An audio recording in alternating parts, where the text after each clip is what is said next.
Welcome, मैं हूँ रोहिणी और आप देख रहे हैं बॉलीवुड का hottest news show planet Bollywood news. हम एक बार फिर हाजिर हैं बॉलीवुड की latest news and hot gossips लेकर। So let's start with today's headlines.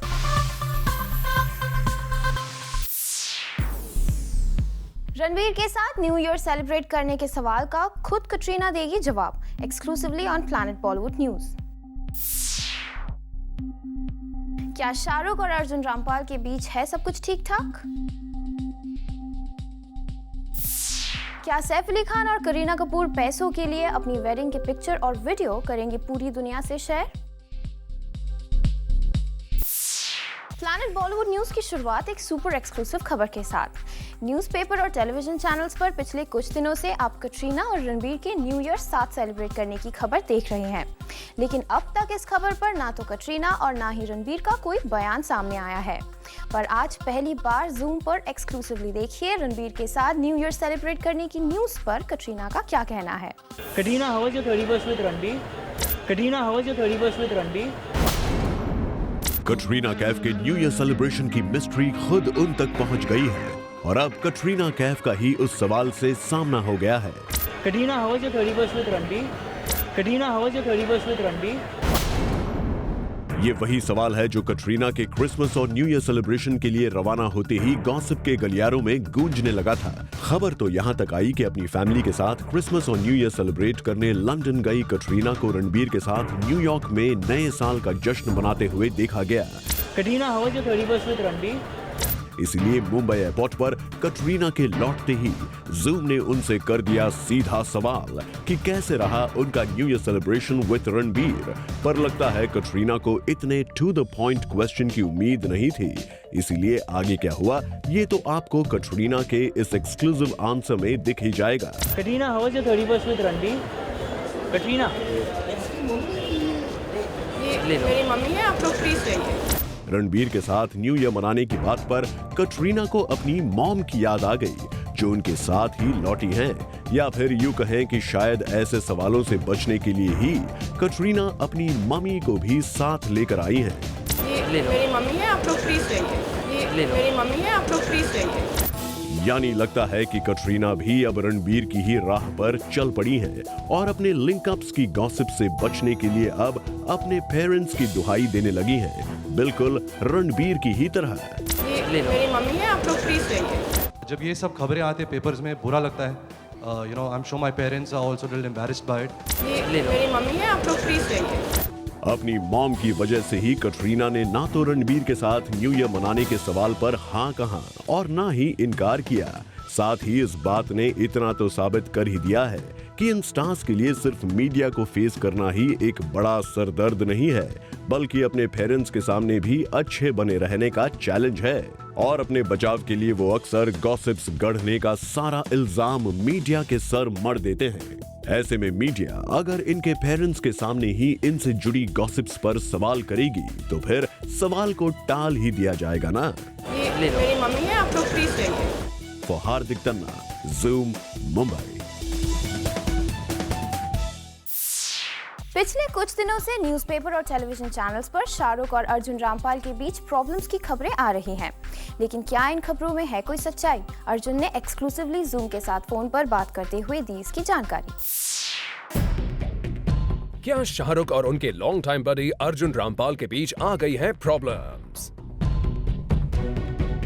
क्या अब ये दोनों स्टार्स नहीं रहे अच्छे दोस्त? ये कुछ ऐसे सवाल हैं जो पिछले कुछ दिनों से न्यूज़पेपर्स की हेडलाइन बना रहे हैं। रिसेंटली एक न्यूज़पेपर ने ये खबर छापी कि अर्जुन अब शाहरुख कैंप को छोड़कर सलमान कैंप का रुख कर रहे हैं और सलमान भी शाहरुख के इस खास दोस्त को अपनी टीम में शामिल करने के लिए तैयार हैं। और जैसे ही ये खबर पब्लिक हुई, बॉलीवुड गलियारों में इसे लेकर कानाफूसी शुरू हो गई और इसीलिए जूम ने इस पूरे मामले पर अर्जुन रामपाल का साइड जानने के लिए कांटेक्ट किया और अर्जुन ने फोन पर हमसे एक्सक्लूसिवली बात करते हुए ये कंफर्म कर दिया कि न्यूज़पेपर्स में आ रही ये सारी खबरें बिल्कुल गलत हैं और शाहरुख के साथ उनके अच्छे रिलेशंस अभी भी बरकरार हैं। दरअसल इस झगड़े की खबर की शुरुआत तब हुई जब ये न्यूज आई कि अर्जुन रामपाल सलमान के रियलिटी शो पर अपनी फिल्म इनकार को प्रमोट करने जाएंगे। और जैसे ही न्यूज मीडिया में आई, स्पेकुलेशन शुरू हो गई कि अर्जुन अपना बेस शिफ्ट कर रहे हैं। और इस मामले पर भी जब अर्जुन से हमने बात की तो उनका कहना था, मैं केवल अपनी फिल्म को प्रमोट करने सलमान की रियलिटी शो में जा रहा हूं और इसका कोई गलत मतलब नहीं निकाला जाना चाहिए। अर्जुन का कहना है, आज फिल्म प्रमोशन के लिए टेलीविजन एक अहम जरिया है और सारे स्टार्स इस मीडियम को फिल्म के लिए यूज करते हैं, इसीलिए इस मुलाकात का गलत मतलब नहीं निकाला जाना चाहिए। वैसे शाहरुख और अर्जुन के बीच की प्रॉब्लम्स की खबर नई नहीं है। अभी कुछ ही दिनों पहले ये खबर आई थी कि अर्जुन रामपाल के बर्थडे पर शाहरुख की वाइफ गौरी तो जरूर पहुंची थी, लेकिन शाहरुख ने इस पार्टी को अवॉइड किया था। खबरें जो भी आई हैं, फिलहाल के लिए तो अर्जुन ने जूम के साथ एक्सक्लूसिवली बात करते हुए ये तो साफ कर दिया है कि शाहरुख अभी भी है उनके अच्छे दोस्त। For Salma Khan, zoom, Mumbai. सैफ अली खान और करीना कपूर ने अपनी शादी को प्राइवेट रखने के लिए मीडिया की एंट्री पर बैन लगा दिया था और अब खबर आ रही है कि एक इंटरनेशनल मैगजीन ने करीना और सैफ की शादी के पिक्चर और वीडियोस के लिए काफी हैवी अमाउंट पे करने की बात कही है। तो क्या सैफ और करीना पैसे के लिए अपनी शादी की पिक्चर और वीडियो पूरी दुनिया से शेयर करेंगे? Let's find out. करीना और सैफ अली खान ने अपनी शादी से पहले मीडिया के साथ खूब खेली लुका छिपी। इन दोनों एक्टर्स ने पूरी कोशिश की कि इनकी शादी की कोई भी डिटेल मीडिया तक ना पहुंच पाए, लेकिन बेबो और सैफ की शादी का बज़ बॉलीवुड में कुछ ऐसा था कि मीडिया ने संगीत से लेकर शादी तक की पिक्चर्स को ढूंढ निकाला, पर ये सारी पिक्चर्स और वीडियोस थी अनऑफिशियल। अभी तक सैफ और बेबो के फैंस इंतजार में हैं कि कब ये स्टार्स ऑफिशियली अपने मैरिज की पिक्चर्स अवेलेबल करवाएंगे। और सुनने में आया है कि इन दोनों स्टार्स के फैंस की क्यूरियोसिटी को कैश करने के लिए एक इंटरनेशनल मैगजीन ने सैफ और बेबो से गुजारिश की है कि उन्हें शादी की ऑफिशियल पिक्चर्स अवेलेबल करा दी जाए और इसके लिए वो काफी बड़ी अमाउंट पे करने के लिए भी तैयार थे। लेकिन सुनने में आया है कि सैफ ने इस इंटरनेशनल मैगजीन के ऑफर को ठुकरा दिया है। सैफ का कहना है कि अपनी शादी से रिलेटेड जितनी चीजें उन्हें शेयर करनी थी वो ऑलरेडी मीडिया में आ चुकी है। अब इससे ज्यादा वो अपनी पर्सनल लाइफ को लोगों के साथ शेयर नहीं करना चाहते।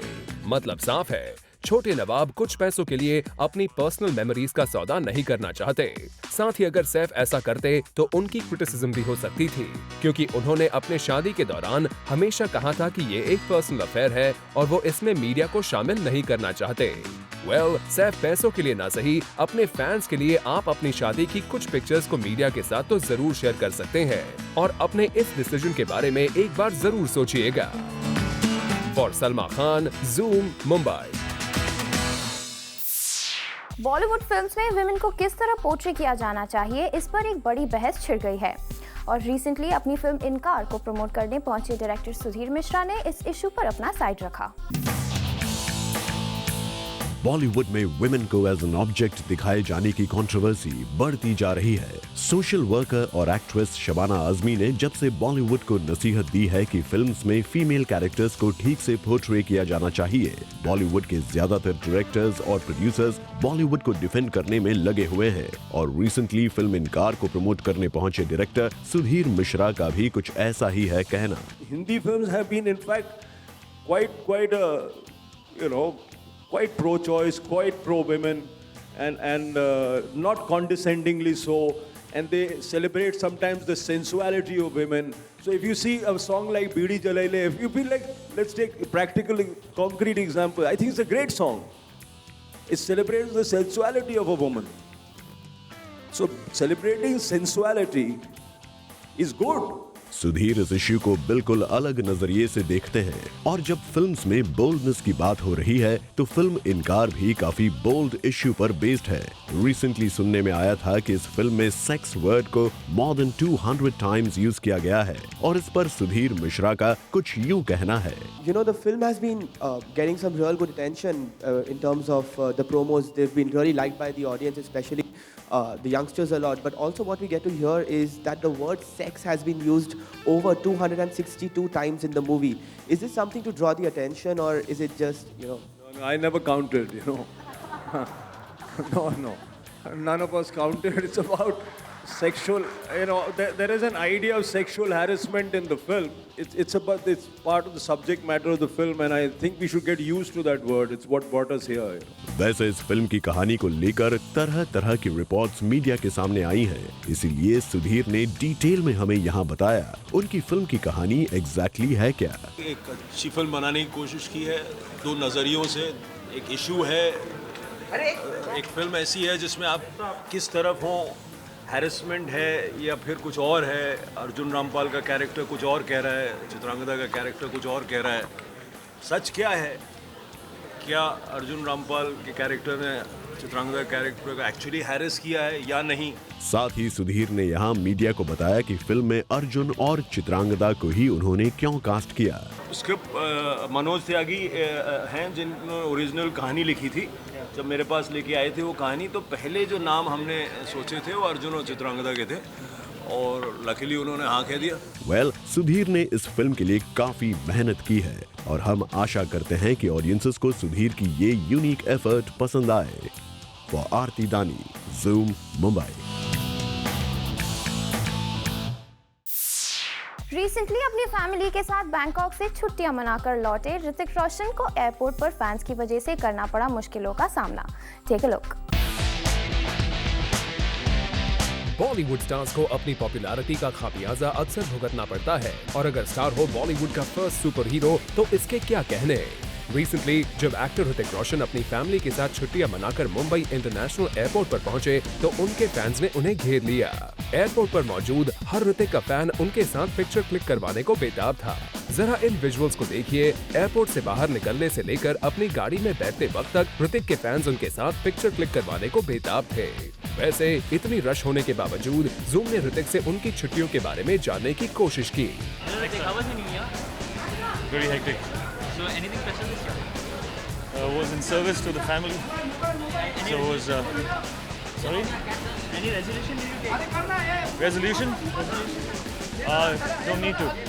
well, लगता है ऋतिक इस बार न्यू ईयर पर अपनी फैमिली को संभालने में बिजी थे। वैसे हमने फैमिली हॉलिडे के बारे में ऋतिक के डैड राकेश रोशन से भी बात की। हेलो राकेश जी, कैसा था आपका न्यू ईयर? बहुत अच्छा।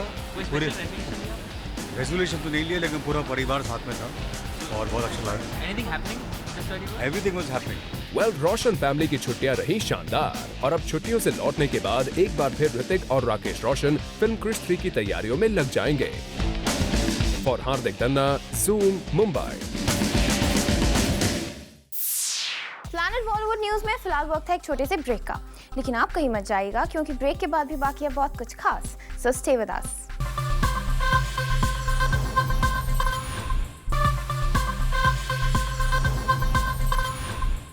एक्टर रितेश देशमुख ने अपनी फर्स्ट प्रोड्यूस्ड फिल्म बालक पालक की फर्स्ट स्क्रीनिंग कुछ अलग ही अंदाज में रखी।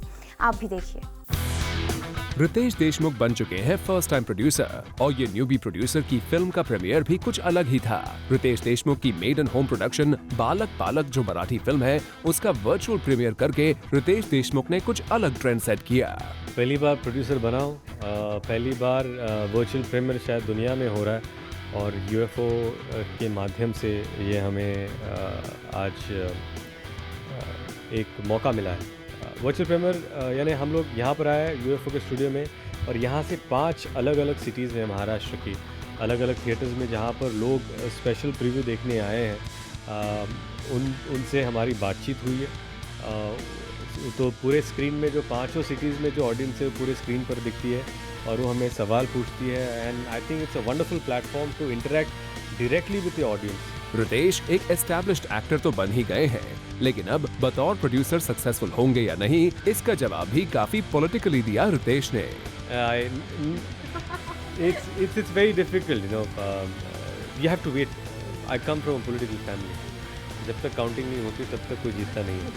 तो जब तक लोग जाकर जब तक लोग थिएटर्स में नहीं जाएंगे, देखेंगे नहीं, अपना वर्डिक्ट नहीं देंगे, उससे पहले हम कुछ जस्ट वेट एंड वॉच। लेकिन इस फिल्म का टॉपिक सेक्स एजुकेशन पर आधारित है, और इस टॉपिक पर आधारित फिल्म को प्रोड्यूस करने में रितेश को कोई आपत्ति नहीं हुई। लेकिन हर युवा की तरह क्या रितेश को भी कभी सेक्स एजुकेशन को लेकर कभी विचार उठे थे मन में?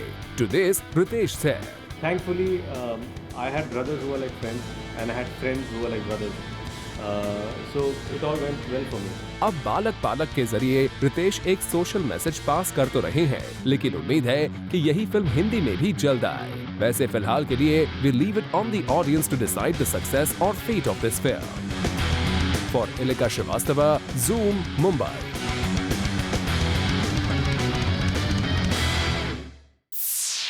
The city that never sleeps Mumbai में रखा गया मिस डेफ इंडिया 2012 का ग्रैंड फिनाले, जहां विवेक ओबरॉय जैसे स्टार्स पहुंचे to support such a social cause. More on this is up next. Mumbai में हुआ मिस डेफ इंडिया 2012 का grand finale.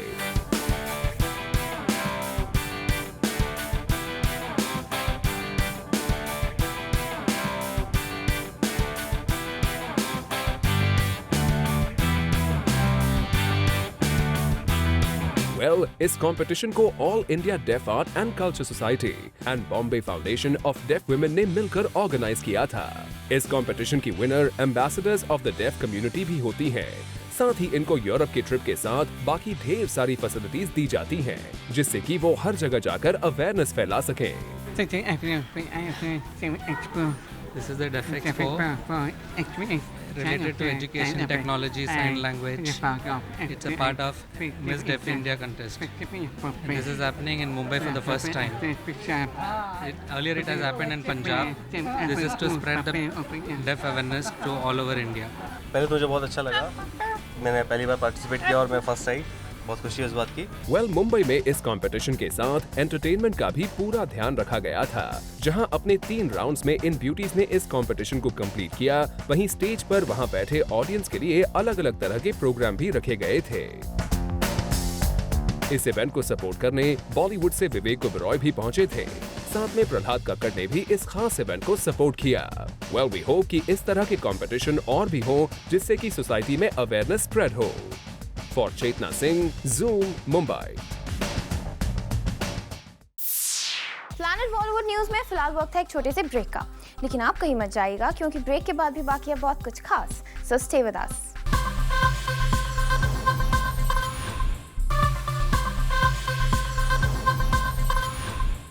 Pond's Femina Miss India का रिसेंटली अहमदाबाद में हुआ audition, wherein many young girls participated. इस इवेंट की हाइलाइट्स हम आपको दिखाएंगे अपनी नेक्स्ट स्टोरी में। Pond's Femina Miss India 2013 is coming close to its grand finale. Within the short time, the competition is becoming tougher. और इसी grand event की तैयारियां इंडिया की हर एक सिटी में हो रही है। From major cities, this audition moved on to Ahmedabad. और इसी mega contest के लिए all the beautiful ladies gear up to participate and win the Pond's Femina Miss India 2013 title.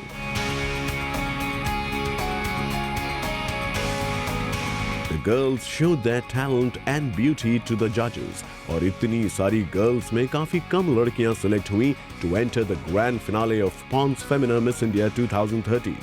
चलिए, we wish all the girls the best of luck for their grand finale. Hope the worthy one is getting the crown of Pond's Femina Miss India 2013. Bureau Report, Zoom, Mumbai. Indian youth की pulse जानने के लिए आपका favourite channel Zoom लेकर आया है Zoom pulse.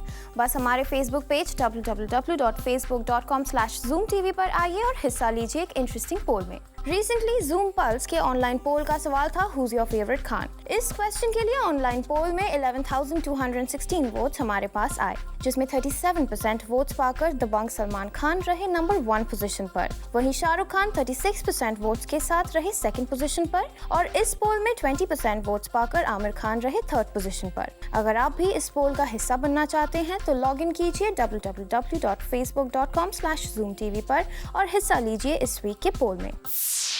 With this, it's a wrap.